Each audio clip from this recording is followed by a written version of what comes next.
अकथ अनादि अनादि अनुपा।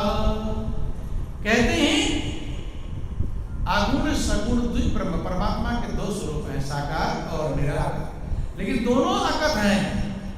वो बाड़ी से कहने में आने वाले नहीं, अनादि है, अनुपम है, उसके समान कुछ, जो परमात्मा के समान कुछ भी नहीं। लेकिन महापुरुष कहते हैं कि दोनों आगम हैं। सगुण को भी प्राप्त करना कठिन है और निर्गुण को प्राप्त करना कठिन है, लेकिन दोनों कैसे आसान हो जाएंगे कि उभय अगम जुग सुगम नाम ते, और कहो नाम बड़ ब्रह्म राम ते। तो कहते दोनों अगम है, कठिन है प्राप्त करने, परमात्मा की प्राप्ति कठिन है, अगम है, लेकिन जुग सुगम नाम, दोनों नाम से सुगम हो जाते हैं, आसान हो जाते हैं। इसलिए कहते कहो नाम बड़ ब्रह्म राम ते। इसलिए नाम को मैं राम जो साकार उनसे भी बड़ा कहता हूं और ब्रह्म निराकार उनसे भी बड़ा कहता हूं। अर्थात साकार और निराकार दोनों से बड़ा कौन है? नाम। कौन है? नाम। इसलिए सारे धर्म ग्रंथ नाम को पकड़ने की सलाह देते कि नहीं? गुरु नानक ने गुरबाणी वर्णन किया, नाम जप कल आयो कल आयो। कहते हैं कि कलयुग आ गया है, काल आ रहा है तुम्हारे पीछे, नाम जप नाम पर सबने जोर दिया।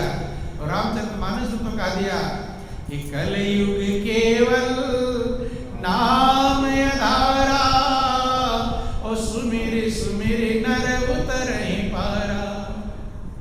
नाम का ही आधार है, जिसको सुमिर करके प्राणी भवसागर पार हो जाता है। नाम पर सबने जोर दिया, लेकिन कौन सा नाम जपे, ये असमंजस खत्म होता नहीं है, ये असमंजस रहता है। जैसे चौराहे पर आप खड़े हो और चौराहे पर 4 रास्ते जा रहे हो, अब आपको कन्फर्म ना हो कि यही रास्ता जाएगा, असमंजस रहे तो चले जाएंगे। एक रास्ते तक जा भी रहे हैं, झंझट रहेगा, पता नहीं वो वाला रास्ता तो नहीं जा रहा होगा, तो तेजी से नहीं जाएंगे, धीरे जाए, कहीं फिर कोई मिल जाए बतावे फिर लौटना पड़े, असमंजस रहेगा। ऐसे जब तक ये कन्फर्म नहीं होगा कि हम कौन सा नाम जपे, तब तक जपेंगे कैसे? और जहां जाएंगे उसी नाम की महिमा है, जिस ग्रंथ पढ़ेंगे उसके नाम की महिमा है। इसलिए लोग असमंजस में पड़े रहते हैं, और चौराहे पर अगर अंदाज से चले गए तो कहीं का कहीं भटक जाएंगे। 100 किलोमीटर चले गए तब पता चलेगा कि अरे ये रास्ता नहीं, उधर वाला रास्ता था। तो 100 किलोमीटर गए और फिर 100 किलोमीटर लौट के आएंगे। 200 किलोमीटर चल गए, लेकिन पहुंचे कहाँ? जीरो पर, जहां से चले थे वहीं। अर्थात ये मेहनत किसी काम आई नहीं। तो ध्यान देना। अब चले जाओ अयोध्या, हर मंदिर में श्री राम जय राम जय जय राम, सीताराम सीताराम, श्री राम जय राम जय जय होता रहेगा, रात दिन चलता रहता है। तो आपका मन सोचेगा कि लाओ सीताराम सीताराम ही जब इतना जपा जा रहा है, अब फिर वहां चले आओ, मथुरा वृंदावन चले जाओ, तब राधे राधे राधे। रिक्शे वाला भी ये नहीं कि रास्ते में से हट जाओगे, राधे राधे अर्थात। और आप लोग सुनते हैं राधे राधे जब चले आएंगे मुरारी, राधे मुरारी भी चले आएंगे, तो मन कहेगा भाई राधे राधे जब मुरारी चले आएंगे तो राधे राधे लाओ जब। अब चले जाओ उज्जैन महाकाल की नगरी, तो वहाँ जय महाकाल ओम नमः शिवाय ओम नमः शिवाय, तब मन कहेगा ओम नमः शिवाय जय महाकाल। माता के मंदिरों में चले जाओ तो जय माता दी जय माता दी। अर्थात जहाँ जाओगे, ऐसे ग्रंथ भी हैं, रामायण को पढ़ोगे तो राम की महिमा है, तो सोचेंगे राम राम ही जब।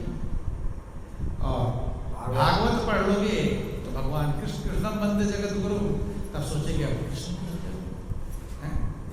और शिव पुराण पढ़ोगे तो ओम नमः शिवाय, वेदों को पढ़ोगे तो ओम को जपोगे, तो एक होता तो एक रास्ते चले जाते। बोलो वृंदावन बिहारी लाल। जैसे कभी कभी आप जाते हैं, एक रास्ता जा रहा है, किसी ने कहा चले जाओ चले जाओ, चलते चले, कुछ झंझट नहीं, एक रास्ता चलते, अब आगे दो रास्ता पड़ गया, अब तुम्हारे लिए समस्या खड़ी हो जाएगी, अब इधर मुड़ो कि इधर। दो में झंझट है, एक में कोई झंझट नहीं। और यहाँ तो दो नहीं, न जाने कितने नाम हैं, दो ही में झंझट हो जाता है। तो अनगिनत नाम है, तो कौन सा पकड़ेंगे? इसी के लिए महापुरुष समझाते हैं, पकड़ना कौन सा है चौराहे पर, या तो खुद पता हो कि कौन सा रास्ता जाएगा, और खुद नहीं पता तो जाओ मत अंदाज करके, वहां किसी से पूछो।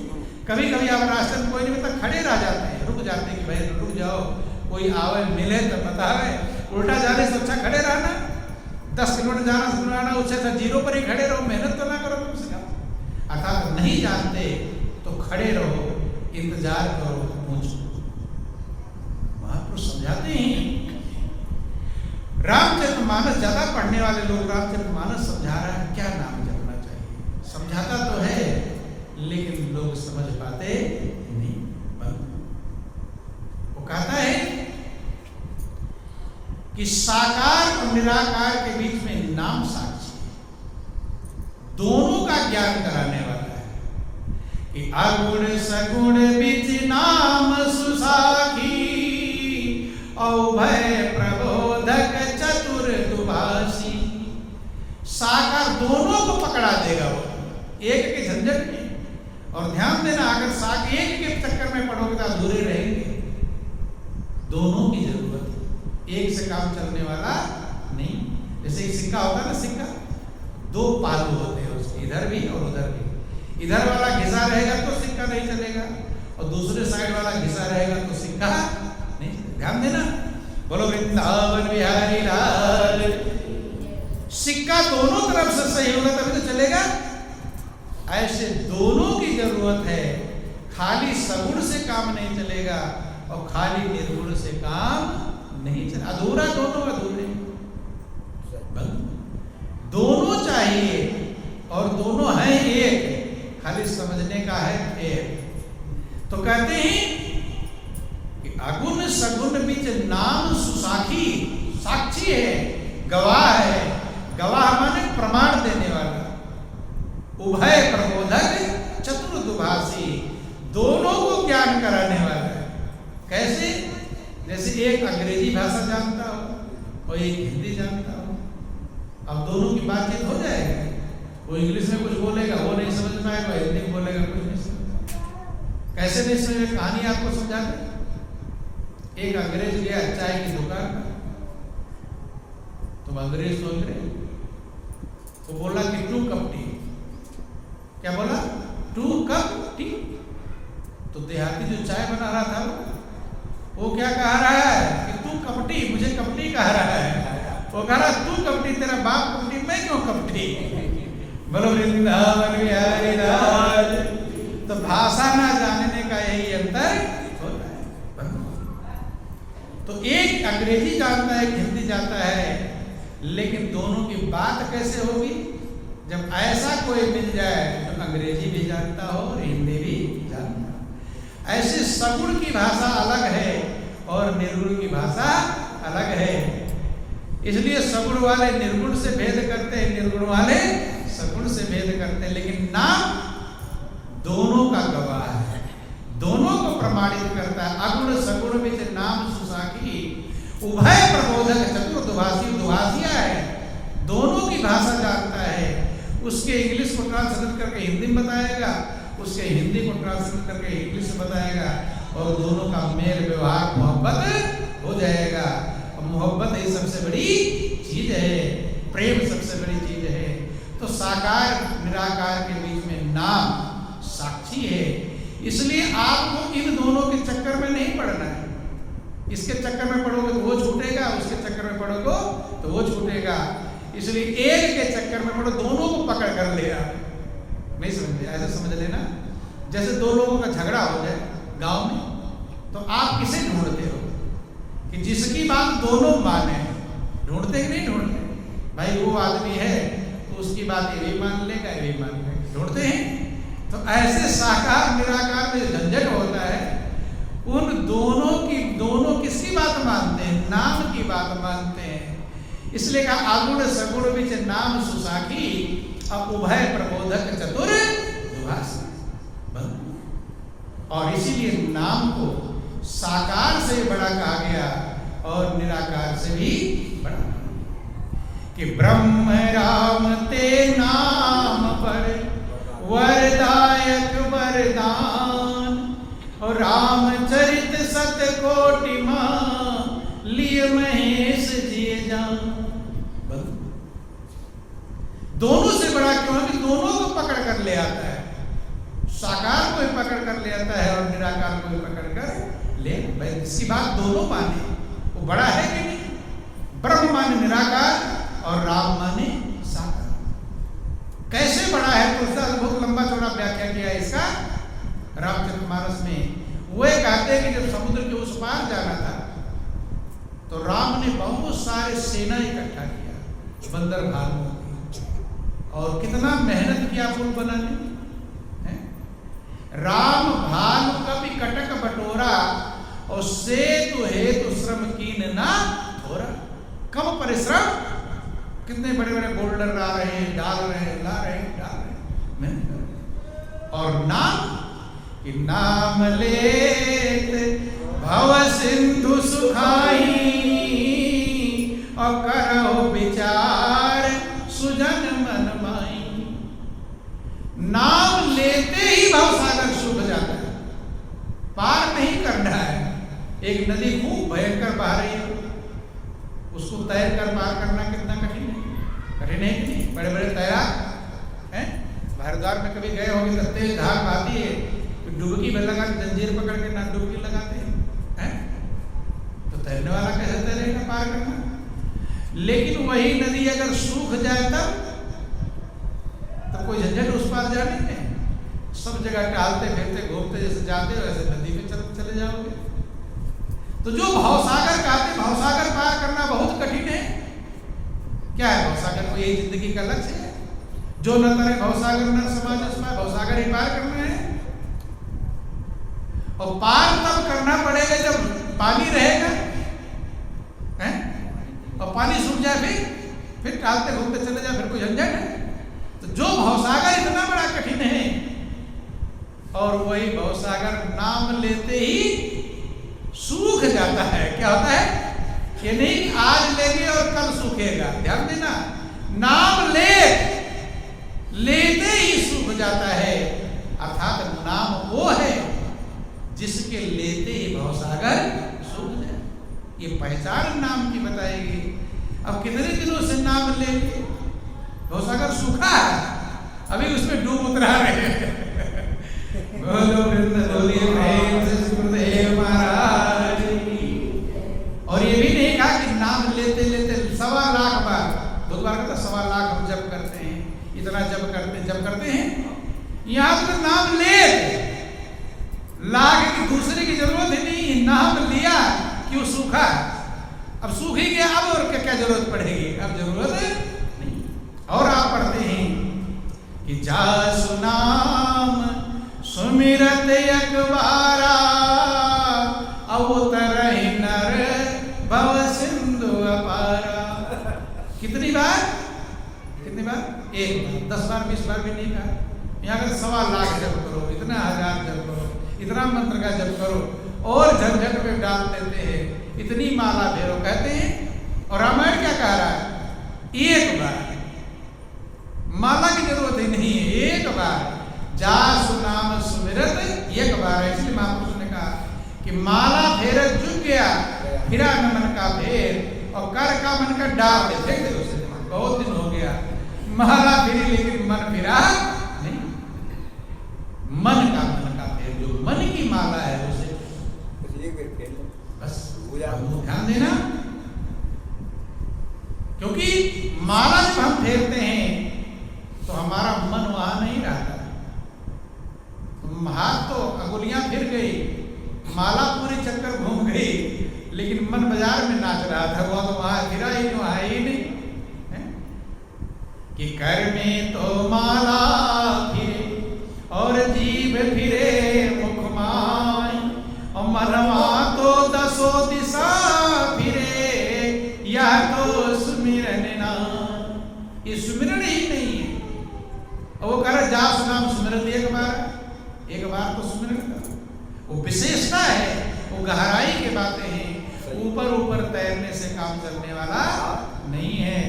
अब पूरा समुद्र तैर कर आ जाओ, का तो कहाँ इसमें हीरे हैं?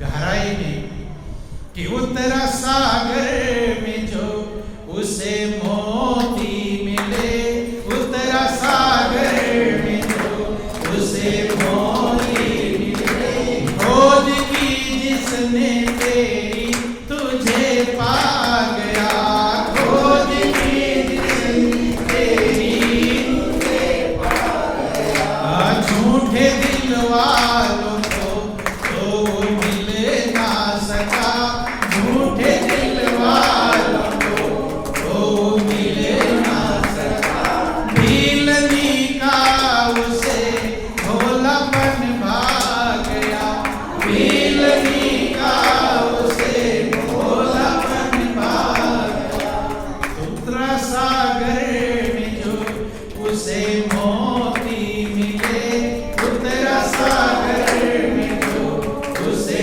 मोती मिले, खोज की जिसने तेरी तुझे पा गया, खोज की जिसने तेरी तुझे पा गया, तूने प्यार से कभी भी बुलाया नहीं, बिन बुलाए कभी भी वो आया नहीं, तूने प्यार से कभी भी बुलाया नहीं, बिन बुलाए कभी भी वो आया नहीं, ये तो तेरे ही विश्वास की बात है, ये तो तेरे ही विश्वास की बात है, धन जट ने बुलाया वो झट आ गया, धन जट ने बुलाया वो झट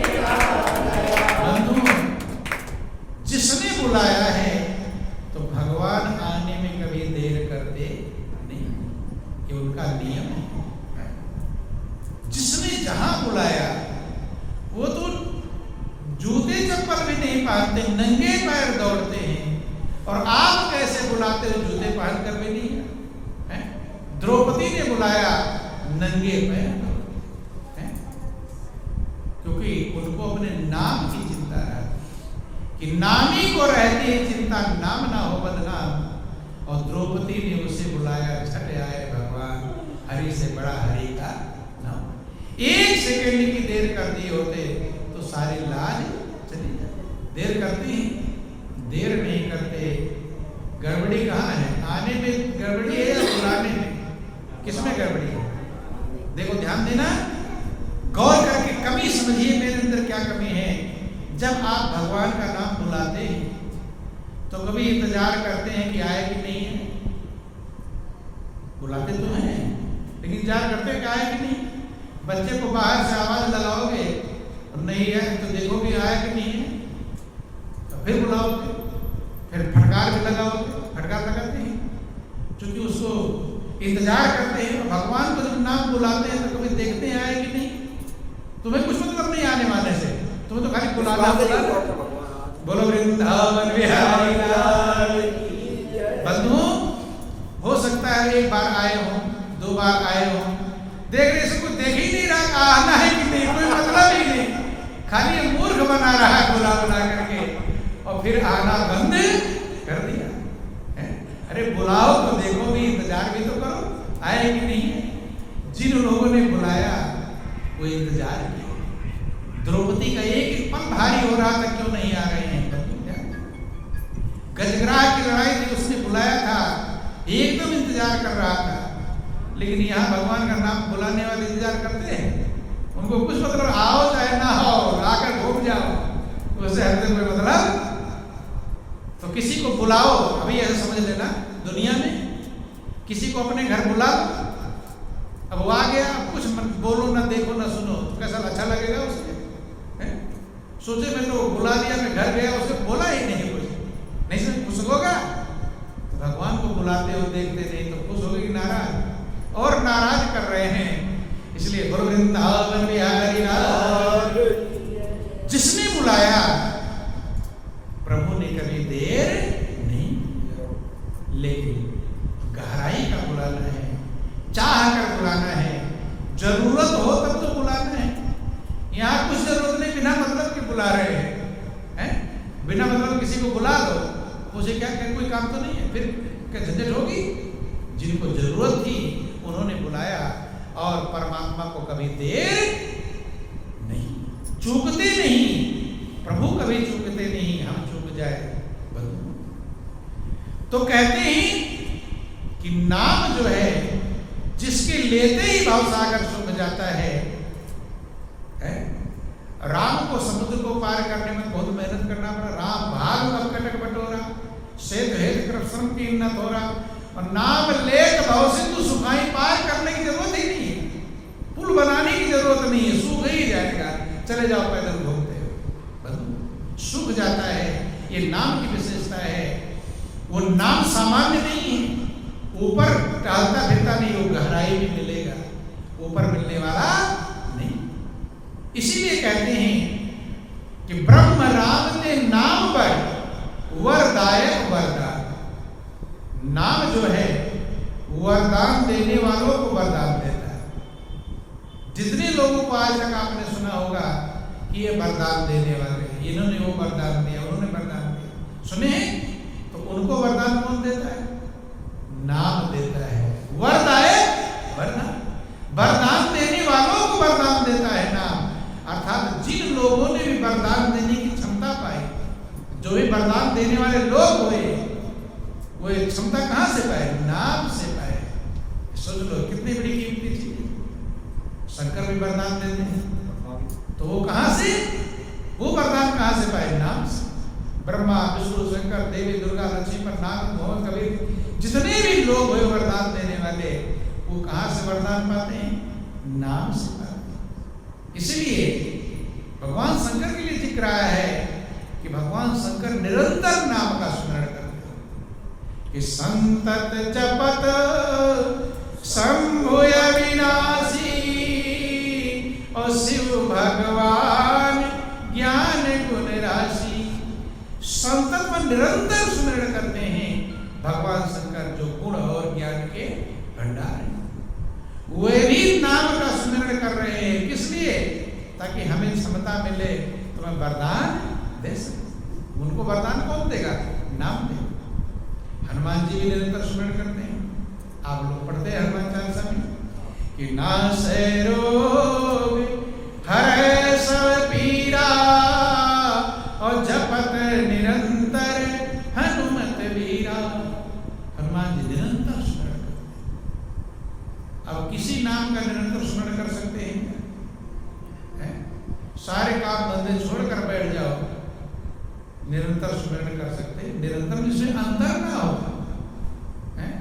कोई भी नाम जपते रहो जुबान थक जाएगी, थकेगी, शरीर थक जाएगा, खाना खाते समय बंद हो जाएगा, बोलते समय बंद हो जाएगा, सोते समय तो बंद ही हो जाएगा। वो क्या कह रहे? निरंतर। अर्जुन को भगवान कृष्ण ने यही कहा, गीता अध्याय 8:7 में भी निरंतर स्मरण की सलाह दिया कि तस्मात् सर्वेश कालेश माम अनुस्मरति, मया अर्पित मनोबुद्धि माम संसन के। हे अर्जुन, तू सर्वेश कालेश माने सब समय में निरंतर मेरा स्मरण कर और युद्ध भी कर। लोग कहते हैं हमारे पास इतना काम है, हम गृहस्थी के लोग हैं, हम कहाँ भजन कर पाए? तो भगवान ने झंझट खत्म कर दिया गृहस्थी और सन्यासी वाला। वे कहते हैं युद्ध करते हुए मेरा स्मरण कर। तो आपका काम क्या उससे कठिन है? वहां दुश्मन के बाण आ रहे हैं, उनसे बचना है, इधर से बाण चलाना है, और कार्य निरंतर स्मरण कर। युद्ध भी करता रहा और स्मरण भी करता रहा। जब अर्जुन युद्ध के मैदान में स्मरण कर सकता है, तो क्या आप कमाने खाने पीने के काम में निरंतर स्मरण नहीं कर सकते? आप भी कर सकते हैं। इसलिए जो मन बहाना बनाता हम गृहस्थी हैं, हम माया में फंसे, हम ये सब झूठा है, धोखा है। गुरु नानक ने कहा, वो भी ग्रंथ उसमें सलाह देते हैं कि उठत बैठत सोवत जागत नाम, और कह नानक सद गए तिनके सब काम। उठते बैठते सोते जागते निरंतर नाम का सुमिरन। लेकिन नाम ध्यान रहे, नाम सामान्य नहीं, नाम वो है जो दोनों को पकड़ कर ले आवे, साकार को भी ले आवे और निराकार को भी ले आवे। उभय अगम जुग सुगम नामते, बंधु कहो नाम बड़ परंपरा। अगुण सगुण विच नाम सुसाखी, उभय प्रबोधक चतुर्थ। वो नाम चाहिए, वो नाम गहराई में, वो नाम ऊपर नहीं। और उस नाम के लिए कहा गया नाम रूप दो अकथ कहानी। नाम और रूप दोनों अकथ है, और समझत सुखद न परत बखानी। अर्थात जुबान का विषय नहीं है, वाणी का विषय नहीं, नाम रूप। ध्यान देना, इतना वर्णन क्यों किया? ये कसौटी है नाम की, पहचानने की कसौटी है कि जो अकथ हो, जो बिरच व्यापिनताल में अंतर स्रोत लगा है। भाई अगर जीव की जरूरत हो तो गूंगा कैसे सुमिरन करेगा? झंझट हो जाएगी उसके लिए। और भगवान की भक्ति सभी सुलभ, सब दिन सब देशा, सबको सुलभ, सभी दिनों में सुलभ, सभी देशों में सुलभ है। और गूंगा भी सुमिरन कर सकता है। मूकम करोति वाचा, कहते कि नहीं कहते? तो गूंगा भी कोई दुनिया के जुबान वाले नाम का सुमिरन नहीं कर पाएगा, अंदर का सुमिरन, सच्चा सुमिरन सबके हृदय में मौजूद है। कहाँ मौजूद है? कि साचा सुमिरन घट बिखे दीना सिरजनहार, और ताही सुमन रमि रहा कहें कबीर विचार। सच्चा सुमिरन आपके हृदय में मौजूद है, उसके लिए जुबान की जरूरत नहीं। और मरते समय जुबान वैसे बंद हो जाएगी, फिर कौन सा नाम जपोगे? जुबान बंद तो नाम बंद हो जाएगा, हाथ बंद तो माला बंद हो जाएगा, है वो नहाना बंद, धोना बंद तो पूजा पाठ बंद हो जाएगी। और उस समय जरूर, उसी समय तो उसकी आवश्यकता है। जब हथियार की जरूरत है तभी हथियार खो गया तो फिर फायदा क्या मिला? इसलिए महापुरुष कहते वो हथियार पकड़ो जो लास्ट में काम आ सके। क्योंकि मृत्यु के समय अगर सुमिरन कर पाओगे तब आपका उद्धार होगा। कि जाकर नाम मरत मुख आवा, अब अधम मुक्त होए श्रुति गावा। मरते समय भी अगर प्रभु का नाम आ जाए, अधम से अधम प्राणी मुक्त हो जाए। और आप लोग भी जानते हो, इसीलिए घर का कोई मरने लगेगा तब उसे कान में चिल्लाओ तो राम राम को, तुलसी पत्ता डालोगे, गंगा जल, कुछ ना कुछ समझाते तो आप भी हो, समझते भी हो, लेकिन तब समझाने के लिए, तब पढ़ाने के लिए तो पेपर आ जाता है उसका हाथ में। हाँ, जो एकदम मरने वाला होगा, उसके पहले कोई मतलब नहीं। जब देख लेंगे अब मरा कि तब मरा, अब मरा, अब जाने ही वाला एकदम, तब का जो बहरा बन गया है वो अब कान में चला वाला राम राम।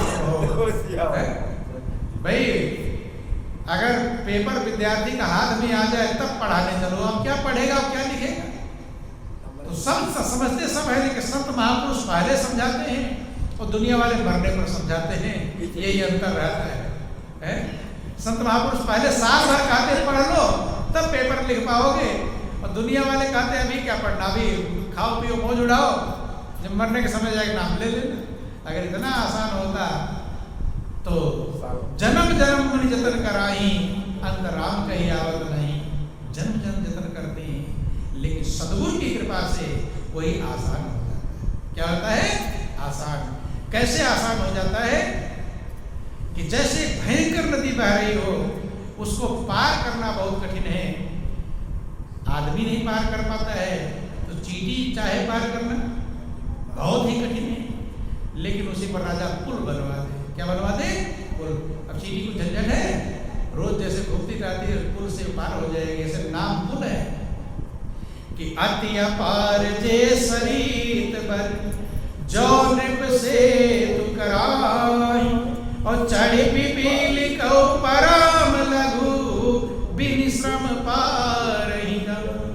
ऐसे सद्गुरु नाम का पुल प्रदान करते। किसका पुल? नाम का। खाते पीते कमाते सोते जागते नाम का पुल जब प्राप्त कर लोगे, कहे सतगुरु शब्द जहाज है, चढ़े से उतरे पार, और बिन सतगुरु नैया तेरी डूब जाए। नाम का पुल प्रदान करता, कैसा भी कोई हो वो उस पुल पर आसानी से चला जाएगा। भयंकर नदी नीचे बह रही है, नदी में उतरने की जरूरत ही नहीं, पुल से चला जाएगा ऊपर से। तो बंधुओं, इसलिए जीवन कीमती है, अनमोल है।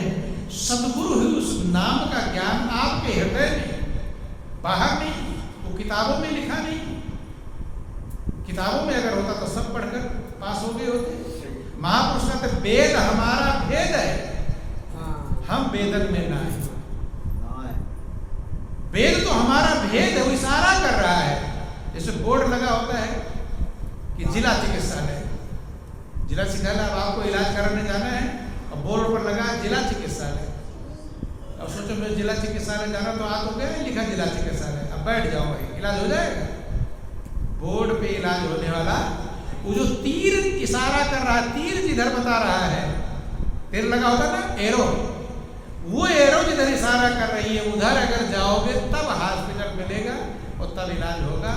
और बोर्ड को ही जिला चिकित्सालय समझ लोगे तब इलाज होने वाला नहीं।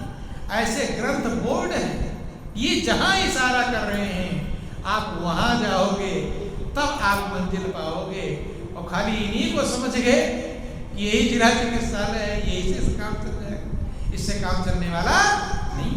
इसीलिए भगवान राम ने सबरी को 9 प्रकार की भक्ति समझाई है। बोर्ड ही तो है रामायण, वो क्या इशारा कर रहा है? भगवान राम कहते हैं प्रथम भगत संतन कर संग। भक्ति तब पहली बार शुरू होगी, तब दूसरी तीसरी तो बाद में आएगी, पहली शुरू होगी प्रथम भगति संतन कर संगा। तो जिनको संतों का संग नहीं मिला उनकी भक्ति शुरू हुई है? अगर भगवान राम की मानते हैं तो वो तो कह रहे प्रथम शुरुआत तब होगी जब संत का संग होगा। तो जिन लोगों को संत का संग नहीं मिला, शुरू हुई भक्ति, तो वो क्या कर रहे हैं? जिंदगी भर पूजा पाठ करते फिर बोलो वृंदावन बिहारी लाल। ध्यान देना, वो सब भक्ति की तैयारी है, तैयारी तो कर रहे हैं, लेकिन अभी भक्ति, जैसे कन्या की शादी होती है ना, सारे बाराती आ जाए, सब लोग खाना खा ले, बैंड बाजे बज जाए, नाच गा ले, सब हो जाए, लेकिन अगर उसके सिंदूर दान ना हुआ और फेरे ना मिले तो शादी मानी जाएगी? ऐसा खाना खा लिया, बैंड बाजे बज गए, नाच लिए, गा लिए, सब हो गया, शादी हुई है? होने को कभी शुरू नहीं हुई।